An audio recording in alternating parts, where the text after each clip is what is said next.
ओम श्रीराम. सर्व श्रोत्यांना प्रेमपूर्वक नमस्कार.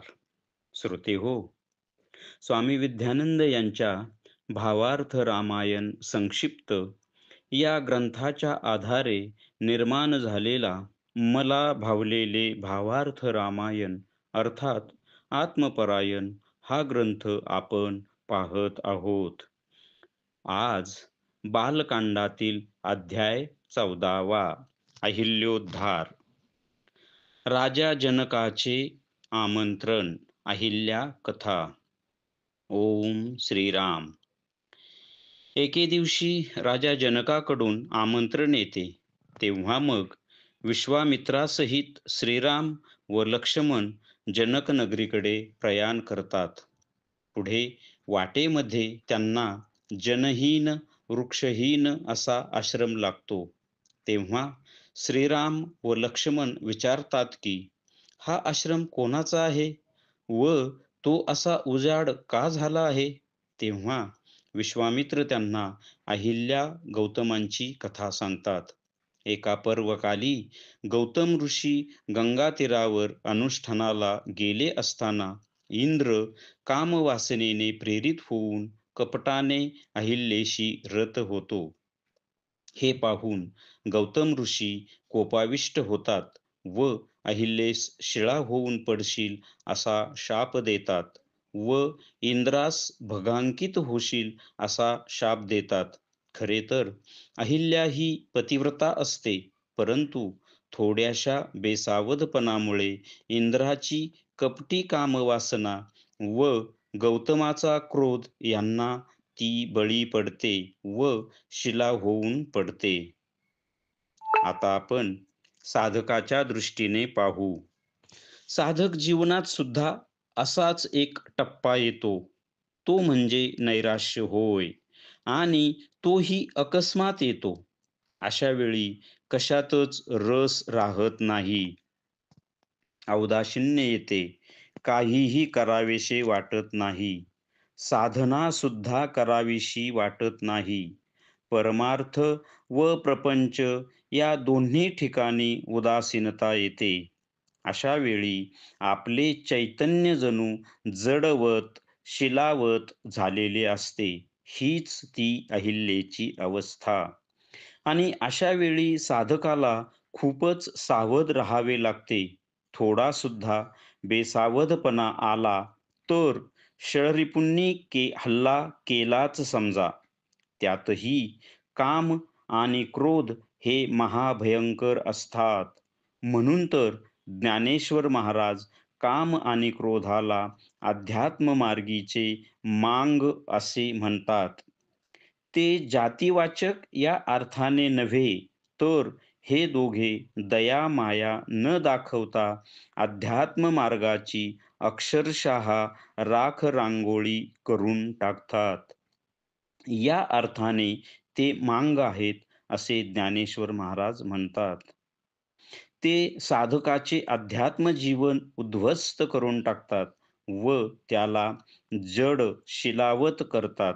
खरे तर साधक हा पतिव्रत्य असतो, म्हणजे त्याचे सद्गुरू हे त्याचे पती असतात व त्यांनी दिलेली साधना हे त्याचे व्रत असते व अशा गुरुप्रणीत साधनेत तो रत असतो. परंतु थोड्याशा बेसावधपणामुळे तो काम व क्रोधाला बळी पडतो व स्वतःचे पतन करवून त्याच्या चैतन्याला जडवत किंवा शिलावत करतो व आपली शांतिरूप अहिल्या निर्दोष असतानाही साधकाचा संयम सुटतो, त्याचा क्रोध अनावर होतो व तो शांतिरूप अहिल्येस गमावून बसतो. मग पुढे त्याला या सर्व गोष्टींचा पश्चातापही होतो व साधक पुन्हा जोमाने साधनेस लागतो.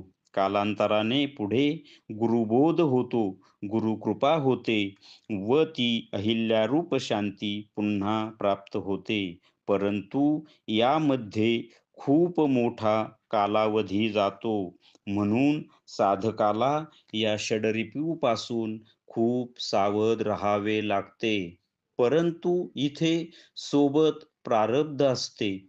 त्यानुसार अशा घटना घडतच असतात. प्रारब्ध भोगूनच संपवावे लागते.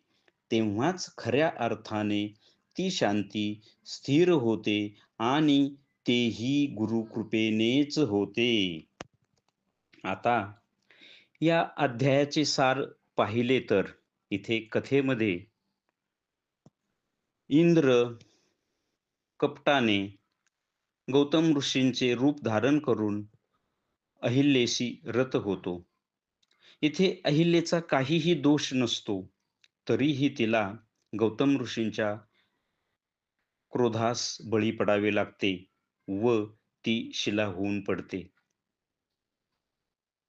ती पतिव्रता असते, तरी सुद्धा थोड्याशा बेसावधपणामुळे ती इंद्राच्या कपटी वासनेला व गौतमाच्या क्रोधाला बळी पडते. असंच काहीसं साधकाच्या बाबतीत सुद्धा होतं.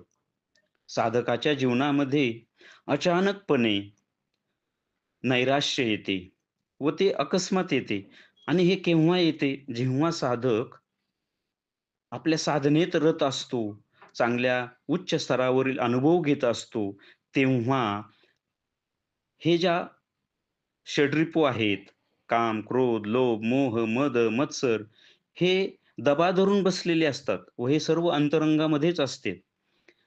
ते फक्त संधीची वाट पाहतात व असे नैराश्य अचानक निर्माण झाले, की मग साधक बेसावध होतो व मग त्याच्यावर अशा या षडरिपूंपैकी कुठल्याही एका षडरिपूचा हल्ला होतो. त्यातही काम आणि क्रोध हे महाभयंकर असतात. त्यामुळे होतं काय, साधकाचे पतन होते व त्याचं चैतन्य हे शिलावत, जड म्हणजेच दगडासारखे होते. म्हणजेच तो मूढ, अज्ञानी या थेट अवस्थेपर्यंत येऊन पोहोचतो. म्हणून साधकाला खूप सावध राहावे लागते. साधक इथे साधकही पतिव्रतेच असतो.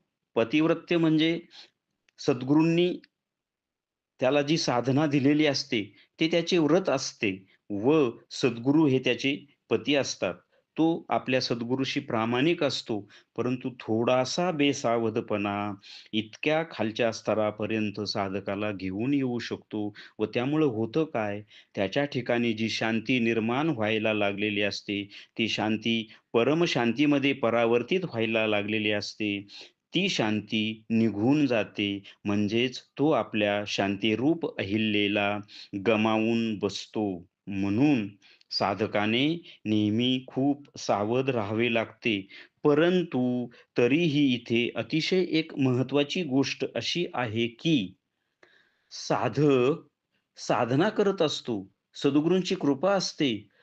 त्याचा दृढ निश्चयही असतो. परंतु साधकाचे त्याच्यासोबत प्रारब्धही असते आणि प्रारब्धाप्रमाणे घटना ह्या घडतच असतात. साधक कितीही संयमी, सावध राहण्याचा प्रयत्न केला, तरी प्रारब्धानुसार अशी काही घटना जीवनामध्ये घडून जाते. मात्र त्या घटनेमुळे साधकाचे इथे आध्यात्मिक खूप मोठ्या प्रमाणात आध्यात्मिक नुकसान होते. मात्र आणखी एक महत्त्वाची गोष्ट अशी घडते, की सद्गुरू घारीसारखे त्याच्यावर सतत नजर ठेवून असतात. घार हिंडे आकाशी, तिचे लक्ष पिलापाशी. तसे सद्गुरूंचे अखंड लक्ष हे आपल्या शिष्यावर असते. मग सद्गुरू कळवळतात, आपल्या शिष्याला पुन्हा बोध करतात, कृपा करतात व पुन्हा साधनेवर आणून त्याला परखड अशी साधना करावयास लावतात व मग कालांतराने त्याला आत्म्याच्या प्रांगणात घेऊन जातात व ती अहिल्यारूप शांती त्याच्या ठिकाणी पुन्हा प्रस्थापित करतात. असे हे महान सद्गुरू असतात. श्रोतेहो, या अध्यायातील उर्वरित भाग आपण पुढील भागात पाहणार आहोत.